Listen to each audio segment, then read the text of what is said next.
Spearheading the comeback effort in week one, Ken Walker III shouldered Seattle's offense, but may in week two. How will that impact the Seahawks and their offense in general? We'll be breaking it all down here on our Blue Friday edition of Locked On Seahawks.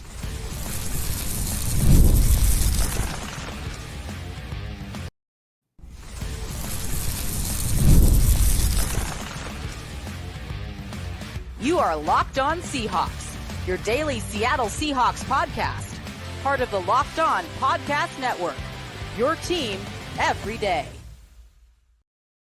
Greetings, 12. This is Corbin Smith, host of the Locked On Seahawks podcast, your daily Seahawks podcast, part of the Locked On Podcast Network, your team every day. Glad to be joined here on Blue Friday by my co-host, Nick Lee, and a special thanks to all the 12s out there, whether you're listening in nearby Redmond, Washington, or down in Baton Rouge, Louisiana. We greatly appreciate each and every one of you for making Locked On Seahawks your first listen 5 days a week. The Seahawks looking to go to 2-0 with their first road contest of the 2024 season. And sure enough, got to start with a 10 a.m. Pacific time start in Foxboro against the 1-0 New England Patriots. An interesting game of undefeateds, maybe some surprising undefeateds coming out of week one. But the Seahawks may have to do that without a few of their key players coming off of injuries, including Ken Walker III. We'll be taking a close look at where things stand injury-wise, particularly in the backfield. We've got our weekly Blue Friday game plan, picks to click, and much more, courtesy of our friends over at LinkedIn Jobs. LinkedIn Jobs helps you find the qualified candidates you want to talk to faster. Post your job for free at linkedin.com/LockedOnNFL. Terms and conditions apply.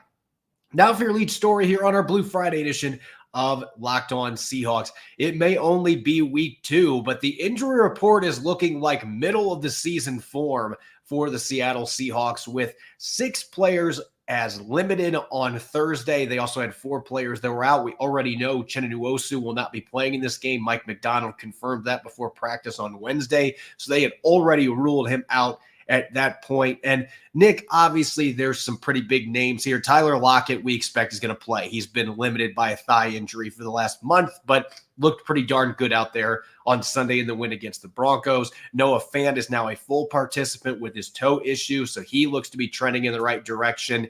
It doesn't seem like there are too many injuries here that are concerning, but there are a couple, most notably Ken Walker III with his oblique injury. And before we discuss what that means for the Seahawks offense, Ryan Grubb had an opportunity yesterday to weigh in on the possibility of what things would look like on Sunday if Walker is not playing, and he had this to say to reporters. I think Sharp has a lot of the same skill sets. He's an excellent receiver out of the backfield. He's a very, very capable pass protector and obviously a very powerful runner. So I don't think there's anything in the game plan that would change if Ken was unavailable. So for us, it's business as usual. As Ryan Grubb said, business as usual, Nick, and that means Zach Charbonnet's season. You did invest a second-round pick in him as well. Both these guys being second-round picks. They are not carbon copies, but there certainly are some parallels between the way these two guys play the game that would make it at least that Ryan Grubb should not have to reinvent the offense, right?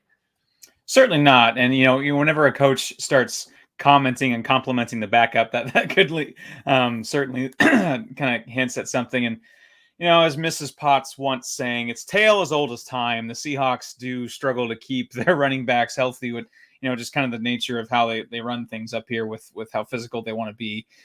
Zach Charbonnet, an absolutely capable running back. So even if Ken Walker does play, he's not going to be 100%. I think that's pretty clear. So what does that mean for Zach Charbonnet's workload? What does that mean for perhaps Kenny McIntosh? What does that mean for my fantasy team, Corbin? Think about the children. Think about the fantasy teams.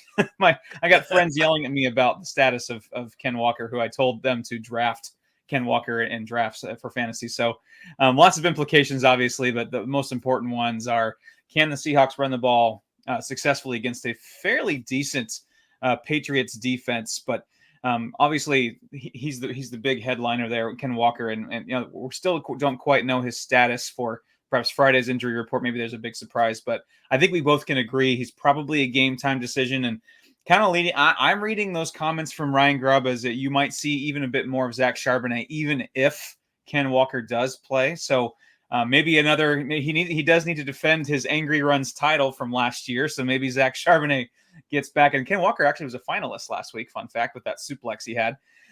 So maybe he can get back in that game for Zach Charbonnet. And obviously he made an impact last week in the passing game. I think another big one, the other big one that we're going to talk about, George Fant. And unfortunately, I'm getting the vibes that he's even less likely to play in this game. And Stone Forsythe, I'm kind of here we go again. We got to throw Stone Forsythe out there at right tackle.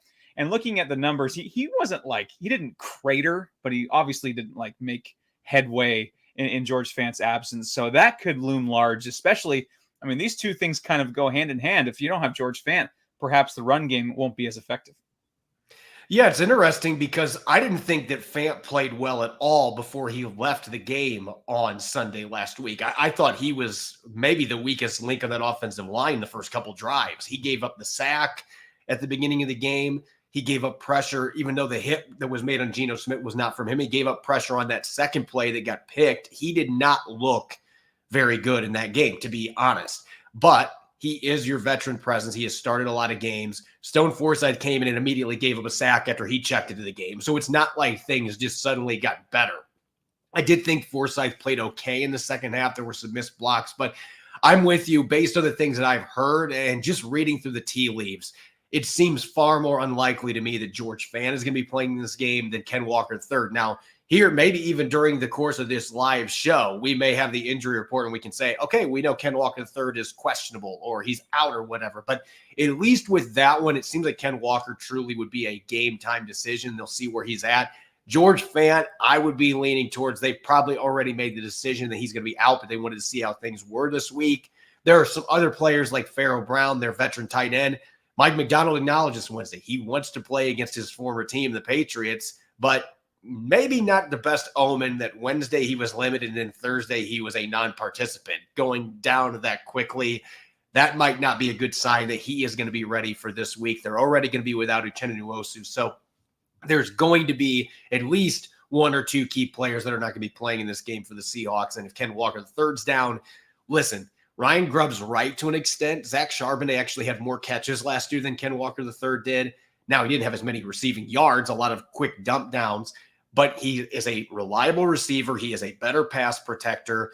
You can do a lot of the same concepts with him. He is not going to bring the same juice, but this is what's interesting is last year he had 16 runs of 10 yards or more. Walker had 24, and Charbonnet did it on more than 100 fewer carries. So he is more than capable of ripping off chunk plays. I just don't think you're going to see the ripping the top off the defense 75-yard home run variety that you can see from Ken Walker III with his legitimate 4.3 speed.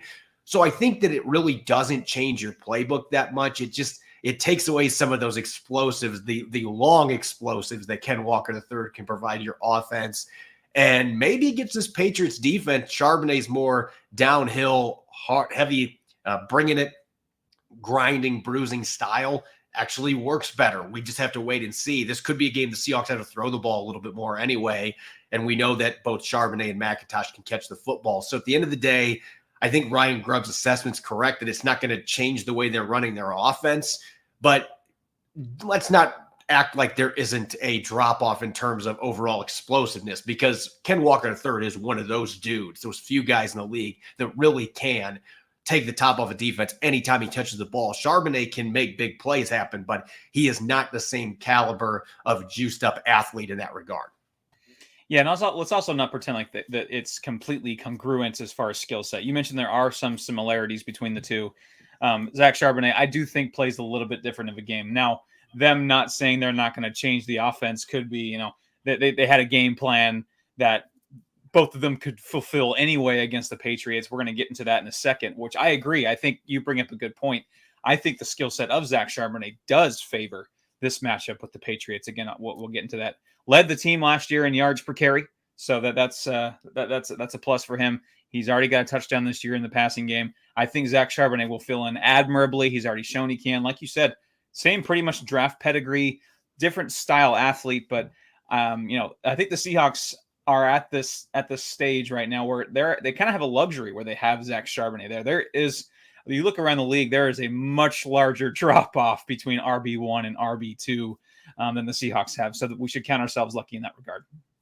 Yeah, and even the number 3 and 4 running backs. I mean, if Walker's out, I would expect George Halani is getting the call up as one of the 2 elevations from the practice squad. That would seem to me like a given because you don't want to go into a game with only 2 running backs.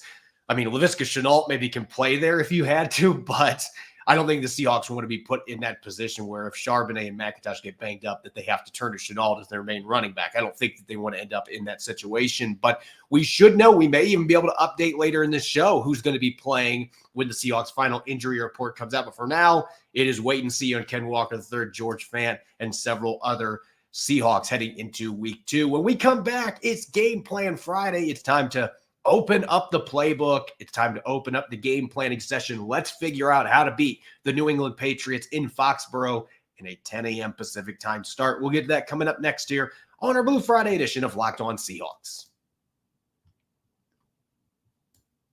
This episode is brought your way by our friends over at LinkedIn Jobs. When you're hiring for your small business, you want to have as many top-tier candidates as possible to interview. That's why you have to check out LinkedIn Jobs. LinkedIn Jobs are the tools to help find the right professionals for your team faster and for free. As a site manager at Seahawks on SI, LinkedIn Jobs is my go-to to post writing positions to land top candidates. They've made the process easy and seamless. LinkedIn isn't just another job board. It's a vast network of more than 1 billion professionals, which makes it the best place to hire. Hiring is so easy, in fact, that 86% of small business get a qualified candidate within 24 hours. LinkedIn is constantly looking for ways to make this process easier. They even recently launched a feature that helps you write job descriptions, making the process even quicker. LinkedIn Jobs help you find a qualified candidates you want to talk to faster. Post your job for free at linkedin.com/lockedonnfl. That's linkedin.com/lockedonnfl to post your job for free. Terms and conditions apply.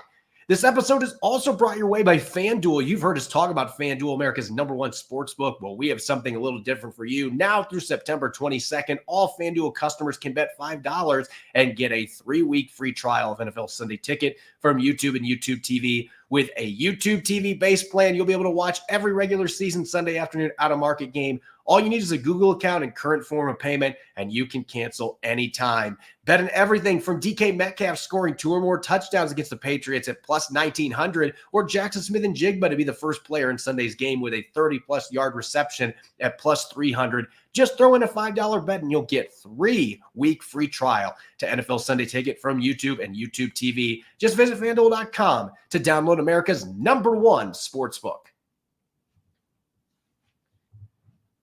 Welcome back to the Blue Friday edition of Locked On Seahawks. This is your host, Corbin Smith. Glad to be joined on today's show by my co-host, Nick Lee. And a special thanks to each and every one of the 12s out there. Thank you, as always, for making Locked On Seahawks your first listen 5 days a week. We greatly appreciate it. And for your second listen, check out the brand new Locked On NFL, 2 shows every day. First, the madman Tyler Rowland kicks your morning off with a double shot of NFL Espresso. And then stop by the barbershop with Tony Wiggins for some real NFL talk. Add in the Locked On local experts, and you get unprecedented insight, hot opinions, detailed breakdowns, all in 30 minutes. It's the new Locked On NFL, and it's twice a day with the madman Tyler Rowland and the barber Tony Wiggins. Make it your second listen at the new Locked On NFL on YouTube or wherever you get your podcasts.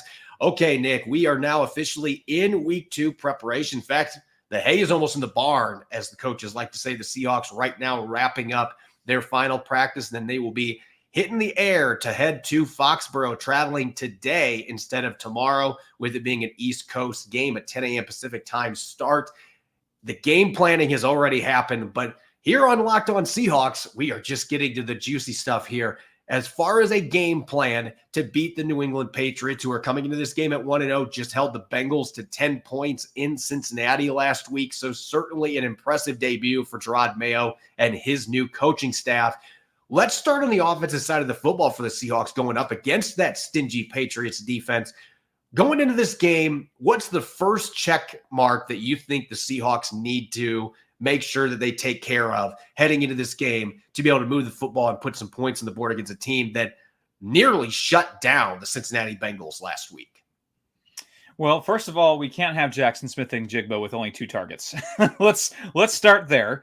And we also can't have Jackson Smith-Njigba plus DK Metcalf only get 6 targets. I think that is criminally low. Obviously, that the coaching staff was saying, hey, we didn't just It took us a second to get into what we wanted to do on offense. Obviously, when you have 2 safeties, an interception, all that stuff on offense to start the game, you're going to be starting kind of off rhythm. So getting those wide receivers involved, because if you pinned, if you found all the possible matchups in the NFL of wide receiver talents, these two would be probably on the opposite ends of the spectrum. We'll get to the Patriots side of things in a little bit, but you got to get the receivers involved. You got to get Jackson Smith and Jigba and DK Metcalf more than 6 total targets.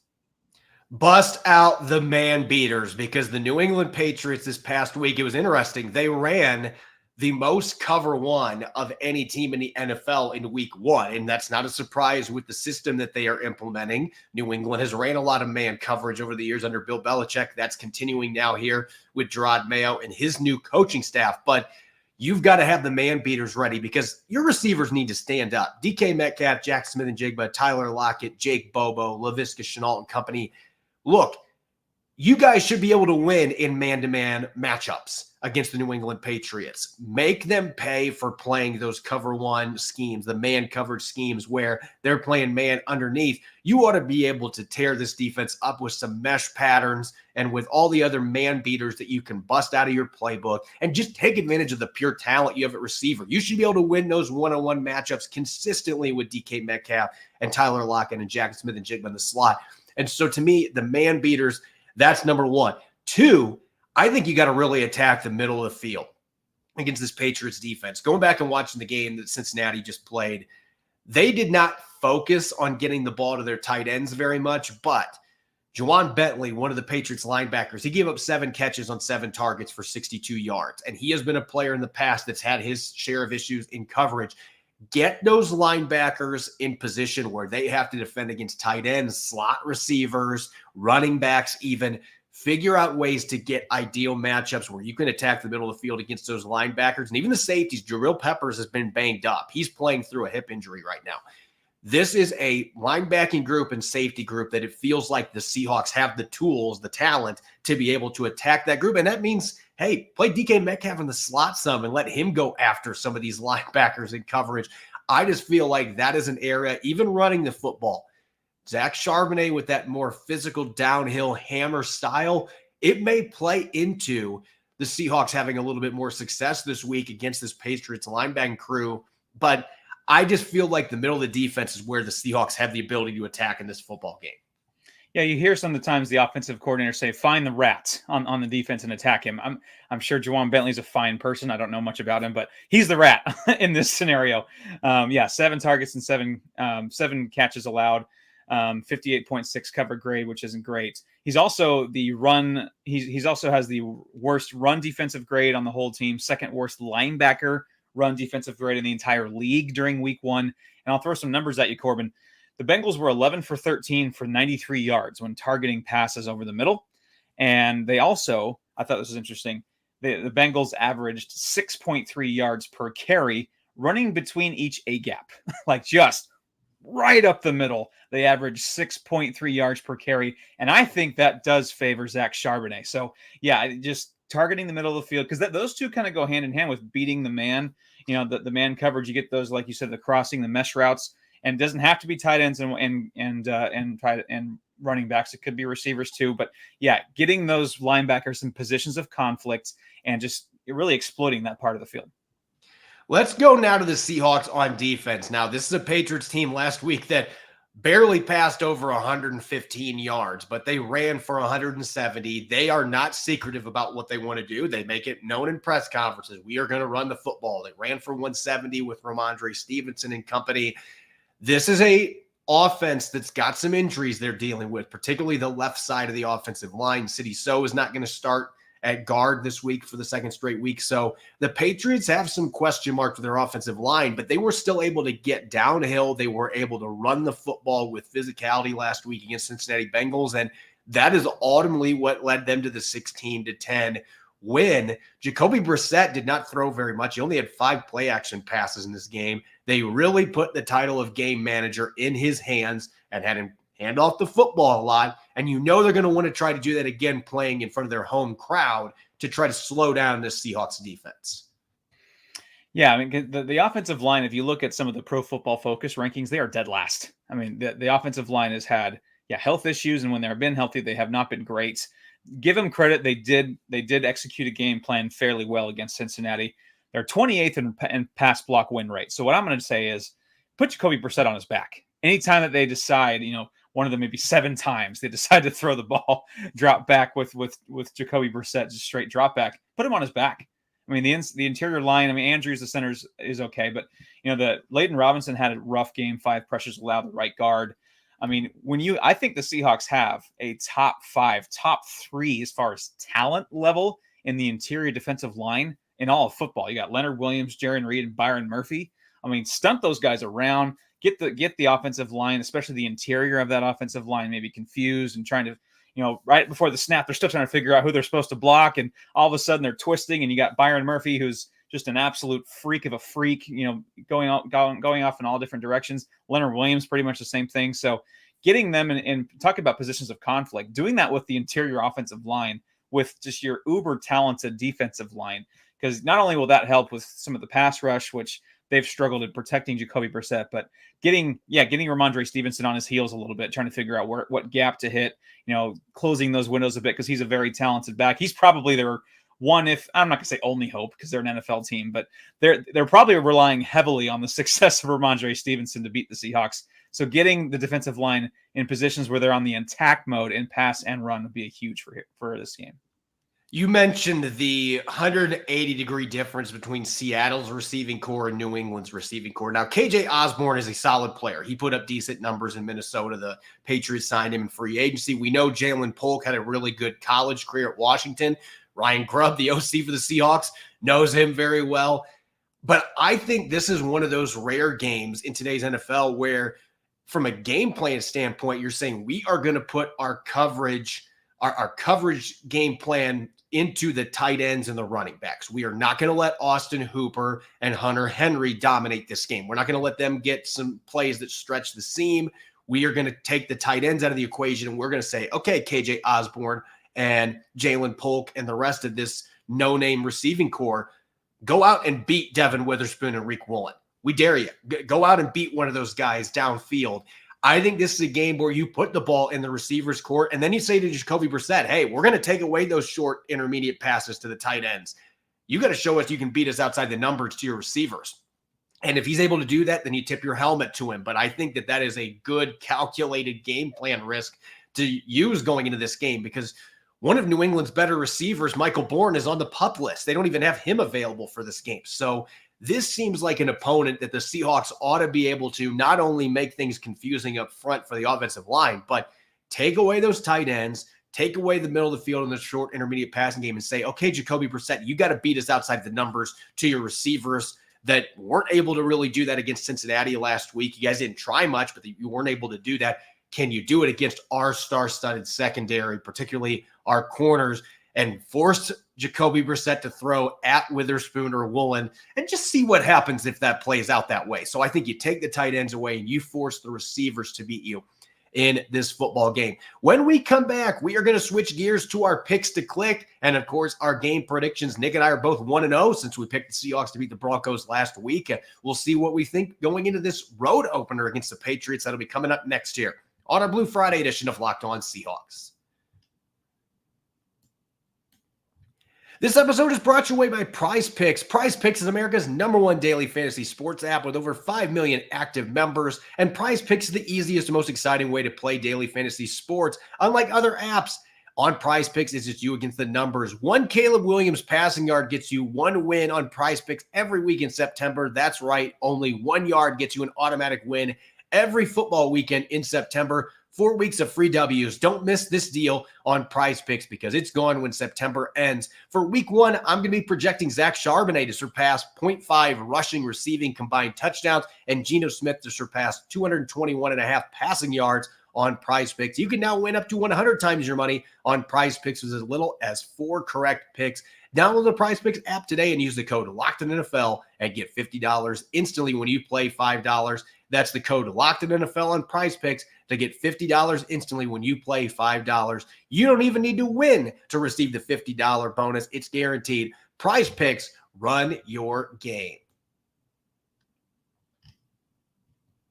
Welcome back to the Blue Friday edition of Locked On Seahawks. I'm Corbin Smith. Glad to be joined by my co-host Nick Lee for today's show. And a special thanks to each and every one of the 12s tuning in. Thank you as always for making Locked On Seahawks your first listen 5 days a week.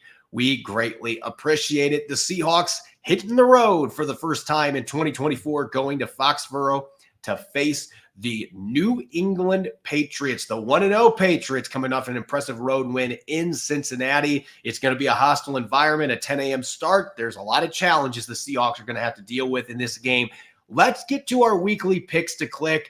I know, Nick, at least for me, it was a mixed bag last week. Reek Woolen ended up paying dividends for me, but Jack Smith and Jigba only 2 catches. So I was able to win on defense. Offense, I'm going to be looking to bounce back this week with my picks to click. Let's start on the offensive side of the ball.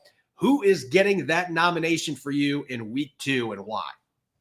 Well, how about both of our picks to click last week getting interceptions? So Julian Love and Reek Woolen there we'll pat ourselves on the back. So my pick to click on offense, it started out this week maybe as like the Queen song, My Melancholy Blues, a bit of a deep cut.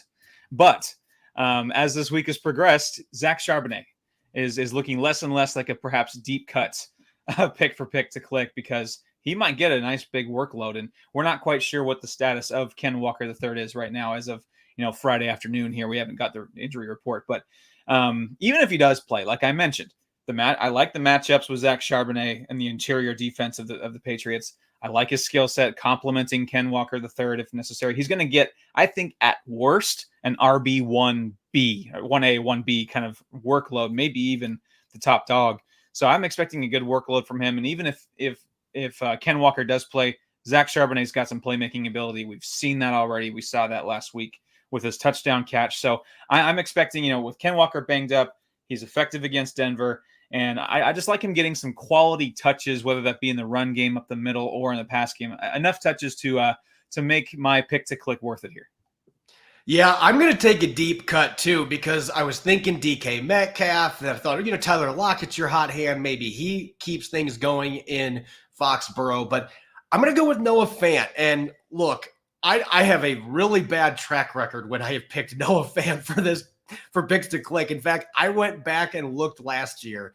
I picked him 3 times and I went 0 for 3. He never had a touchdown the entire season. Now, one of those games was the New York Giants, and he had a touchdown that was called back by a penalty. So I'm still a little bitter about that. But we mentioned this earlier. I just look at New England's linebacking core, the fact that their safeties are a little bit banged up. This seems like a game where you can attack the middle of the field, and we could see more of the tight ends being highlighted in the passing game, in particular Noah Fant. I like his athleticism going against New England's linebackers, who are more brute and brawn than being guys that are sideline to sideline flyers. And I just think in coverage, they're going to have their issues with Noah Fant. So I'm looking for Noah Fant to finally get that first touchdown in more than a year in this game. I'm going to go with Noah Fant and hope that the 4th time is the charm here on pick to click, and that he's able to get the job done against a Patriots defense that has been susceptible against tight ends for the better part of the last 2 years. When you look statistically, this is a position group at linebacker.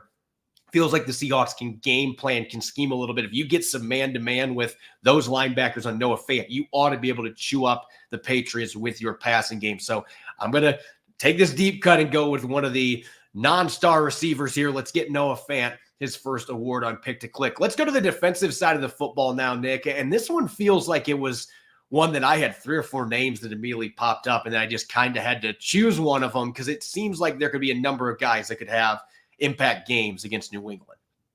Yeah, picking a defensive player was kind of going to a sweet shop and like, ooh, I like this one. I like this flavor. Ooh, that one looks fun. I'm going to go with a guy who had a little bit of a quiet debut, maybe too quiet. Maybe it's coming, Byron Murphy. The interior line of the Patriots is not great. And I think that Byron Murphy is going to be set up for his first, there's the first round defensive tackle pick.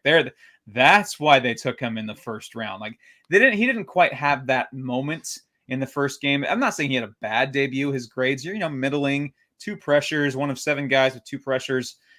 His PFF are in the light green to, dark yellow range. So it's not, nothing too bad, too crazy, but he was a little bit, milquetoast. I like that word in his debut. I do think with the matchup here, like we mentioned, with maybe stunting and taking advantage of a weaker interior line in general for the Patriots. I like Byron Murphy. Give me a sack. Give me his first NFL sack here, and in a big moment, maybe 2nd and 8 turns into a 3rd and 13 or something like that, and the Seahawks are able to pin their ears back. So give me the rookie with this first big breakout game. I'm going to continue to buy stock in Boye Mafe because I feel like if I don't do it right now, pretty darn to do that down the line. I'm going to buy the stock right now. He had 9 pressures this past game, only 1 sack, but I mean, Boye was all over Bo Nix. Every time that the Broncos tried to run their bootleg action, it felt like 53 was right there. He had a couple times that he was able to stun inside, and he was able to get quick pressure on the quarterback. We saw him with a 4-yard tackle for loss.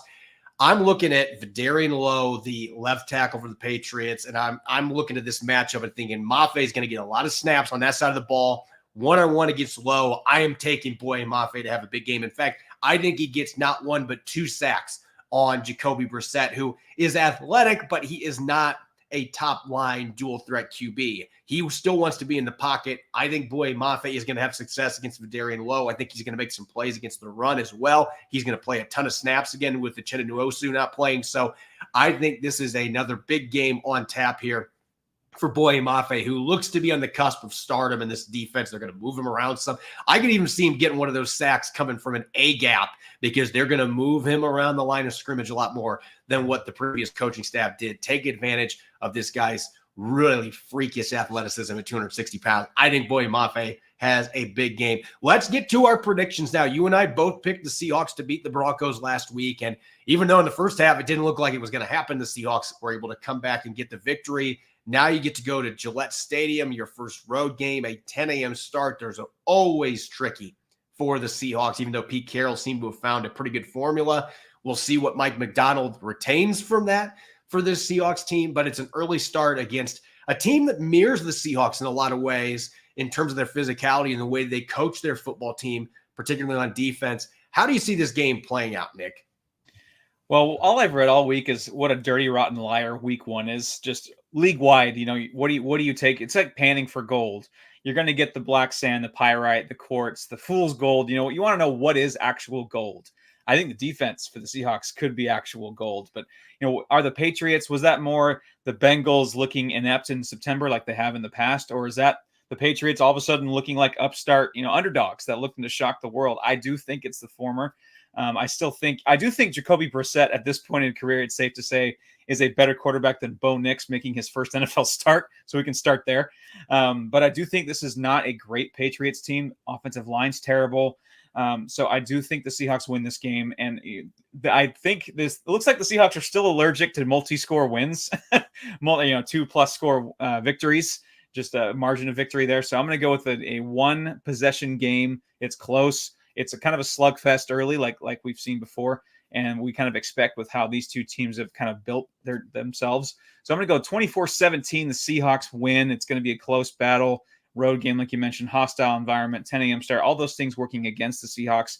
On paper, I think they are by far the better team, but there are some things that kind of even the playing field for the Patriots, but I don't think it'll be enough. I think the Seahawks do enough to win by a touchdown. I see this being one of those games that it ends up finishing as a 10-point game, but it feels like the Seahawks won by more. And what I mean by that is I think they are going to come out ready to roll early. I think New England's going to throw plenty of punches back because that's the way they play. It's going to be one of those old school brawls that I think is going to be close because there's a lot of running. There's a lot of physical defense. There may be a few turnovers sprinkled in there for both sides, but it's going to be a fairly low-scoring affair. But I think at the end of the day, the Seahawks have a big advantage at quarterback.